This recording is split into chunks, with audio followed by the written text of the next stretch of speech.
পৃথিবীর মধ্যে 6টি শ্রেষ্ঠ দোয়া, এই দোয়াগুলোর আমল যদি কোনো বান্দা বান্দি করতে পারে তাহলে পৃথিবীতে যতগুলো দোয়া আছে তার ভিতরে এই দোয়াগুলোই সর্বশ্রেষ্ঠ দোয়া বলেছেন নবী করিম সাল্লাল্লাহু আলাইহি ওয়াসাল্লাম।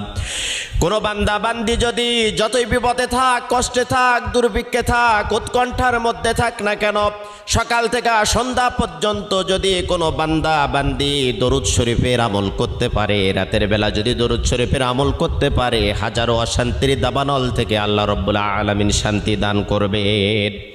1 নম্বরে দরুদ শরীফের আমল করবেন। 2 নম্বরে ইস্তেগফার। আপনার মুখটা এমন হয়ে যাবে আল্লাহ রাব্বুল আলামিনের কাছে দোয়া করার সাথে সাথে আপনার দোয়াটা কবুল হয়ে যাবে। সব সময়ের জন্য পড়বেন আস্তাগফিরুল্লাহাল্লাযী লা ইলাহা ইল্লা হুয়াল হাইয়ুল কাইয়্যুম ওয়া আতুবু ইলাইহি। যদি না পারেন তাহলে পড়তে থাকবেন শুধু আস্তাগফিরুল্লাহ। 3 নম্বরে আপনি পড়বেন ইয়া জাল জালাল